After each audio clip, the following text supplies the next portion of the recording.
దువ్వాడ శ్రీనివాస్ గారి గురించి మీకు తెలిసిందే. ఆయన తన కుటుంబాన్ని వదులుకొని దెవ్వుల మాదిరిని ప్రేమించని చెప్పేసి తన భార్యని అదేవిధంగా ఇద్దరు పిల్లల్ని వదులుకొని ఆవిడ తెలిపాడు. దాని గురించి పెద్ద రాద్ధాంతం కూడా జరిగింది రాష్ట్రంలోని. అప్పటి నుంచి దువ్వాడ శ్రీనివాస్ అంటే ఎవరనేది కూడా కింద స్థాయి ప్రజలకు కూడా తెలిసింది. ఇప్పుడు ఆయన గురించి ఒక పెద్ద టాపిక్ కూడా బయటకు వచ్చింది. సో అది తెలుసుకొని ముందు ఆయన సస్పెన్స్ గురించి కొంచెం మాట్లాడుకోవాలి.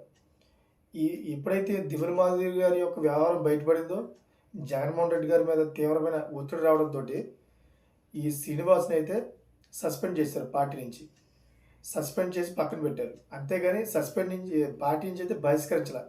ఎందుకు బహిష్కరించలేదంటే వైఎస్ఆర్సీపీకి ఎమ్మెల్సీ పదవి ఉంది కాబట్టి ఈ ఎమ్మెల్సీ పదవి నుంచి తీసేస్తే వాళ్ళకి ఎమ్మెల్సీ కోట ఒకటి తగ్గుతుంది, బలం తగ్గిపోతుంది.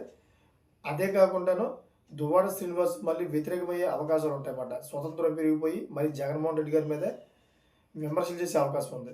సో ఈ లేటెస్ట్గా వినిపిస్తున్న వార్త ఏంటంటే 2 రోజుల క్రితం దువ్వాడ శ్రీనివాస్ని చంపేస్తామని చెప్పేసి బెదిరింపులు దిగారంట ధర్మాన ప్రసాదరావు యొక్క బ్రదర్స్. సో దాన్ని ఉద్దేశించి దువ్వాడ శ్రీనివాసరావు నెమ్మాడి జంక్షన్కి వెళ్ళి నైటు కరెక్ట్గా 11 గంటలకి కారు ఆపి అక్కడ కూర్చొని వీడియో ఆన్ చేసి మరీ చెప్పాడు. వీడియో ఆన్ చేసి షూట్ చేసి దాన్ని సోషల్ మీడియాలో పెట్టాడు. నేను ఎక్కడే ఉన్నాను నెమ్మాడి జంక్షన్లో, మీకు దమ్ముంటే రండి, నన్ను చంపండి, మీరు నన్ను ఏదో చంపేస్తాను పొడి చేస్తాను కదా రండి అని చెప్పేసి వాళ్ళకి వార్నింగ్లు ఇచ్చాడు. సో దాని తర్వాత కింజరపు రామ్మోహన్ నాయుడు అదేవిధంగా అచ్చెన్నాయుడికి సంబంధించిన విషయంలో కూడా ఏదైతే గ్రామ పంచాయతీ ఎన్నికలు జరిగినాయో అప్పట్లో వాళ్ళ ఆ గ్రామానికి వెళ్ళి అప్పట్లో కూడా రచ్చరచ్చ చేశాడు. వాళ్ళకి వ్యతిరేకంగా కింజరపు అప్పనని చెప్పేసి ఒక వ్యక్తి ఉన్నాడు. వాళ్ళకి వ్యతిరేకంగా అయితే ఆ సర్పంచ్ అభ్యర్థిగా అతను నిలబెట్టాడు. కనీసం ఓట్లు కూడా రాలేదు, అతనికి ఓడిపోయాడు. సో ఇప్పుడు ధర్మాన ఫ్యామిలీకి కింజరపు ఫ్యామిలీకి పెద్ద తలకాయ పోటీగా ఈయన ఉన్నాడన్నమాట. మామూలుగా వైఎస్ఆర్సీపీకి ఈయన మేలు చేయాలి. టీడీపీకి కలిగించే నష్టం కంటే వైఎస్ఆర్సీపీకి కలిగించే నష్టం ఎక్కువగా ఉంది. ఈ దువ్వాడ శ్రీనివాసరావు గారు చేసే పనులు అలా ఉన్నాయన్నమాట. ఎందుకంటే వైసీపీలోని ఈ విశాఖపట్నం జిల్లాకి అధ్యక్షులుగా ఉన్న వ్యక్తులు ఎవరు? ధర్మాన బ్రదర్స్ అన్నమాట, ధర్మాన ప్రసాదరావు. మరి అటువంటి వ్యక్తితో ఈయన గొడవ దిగుతున్నాడు. గొడవ దిగి వ్యత్యాసాలు చూపిస్తున్నాడు అనమాట. సో ఇప్పుడు దువ్వాడ శ్రీనివాసరావు కూడా వైఎస్ఆర్సీపీ తరఫునే పోరాడుతున్నాడు, ధర్మాన ప్రసాదరావు కూడా వైఎస్ఆర్సీపీ తరఫు నుంచే పోరాడుతున్నాడు. మరి వీళ్ళిద్దరు కూడా కొట్టుకోవడం వల్ల శ్రీకాకుళం జిల్లాలోని వ్యత్యాసం అయిపోయి పార్టీ 2 చీలికలుగా అయిపోయే అవకాశం ఉంది కదా.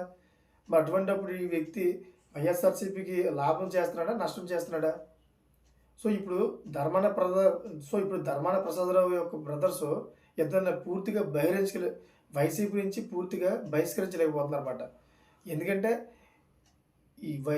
ఈ దువ్వాడ శ్రీనివాస్కి పైనుంచే పెద్దల యొక్క మద్దతు ఉందని, ఇతన్ని ఎవరో ఒక పెద్ద నేత ఆపుతున్నారని, ఇతనికి ఎక్కువ ఎంకరేజ్ చేస్తున్నారని చెప్పేసి కొన్ని వార్తలు అయితే బయటకు వచ్చాయన్నమాట. సో దానివల్ల ఈ దువ్వాడ శ్రీనివాస్ని పూర్తిగా బహిష్కరించలేకపోతున్నారు ఈ ధర్మాన ప్రసాదరావు యొక్క వీళ్ళు.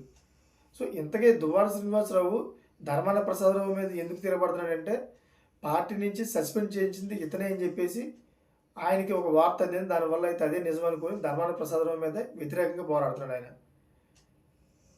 మళ్ళీ ఏమంటున్నాడు, వైసీపీలోకి నేను మళ్ళీ తిరిగి వస్తాను, జగన్మోహన్ రెడ్డి గారు అంటే నాకు ప్రాణం ఇష్టం, ఆయన దగ్గరికి వెళ్తాను, నేను స్వతంత్రంగా నిలబడతాను, గెలిచి నా సత్తాను చూపిస్తాను అంటున్నాడు ఆయన గెలిచి సత్తా చూపించే దానికంటే ముందు వైఎస్ఆర్సీపీకి నష్టం చేస్తున్నాడు ఆయన. ఎందుకంటే శ్రీకాకుళం జిల్లాలోనే టాప్ నేత ధర్మాన ప్రసాదరావుకి ఎదురు తిరిగి వైసీపీని 2 చీలికలుగా చేస్తున్నాడు ఆయన. సో దీని మీద మరి జగన్మోహన్ రెడ్డి గారు ఏ విధంగా స్పందిస్తారు? రాబోయే రోజుల్లో దువ్వాడ శ్రీనివాసరావుని మందలిస్తారా లేకపోతే పూర్తిగా బహిష్కరిస్తారా అనేది వేచి చూడాలి. సో మీకు ఏమనిపిస్తుందో కామెంట్ చేయండి. Thank for watching friends.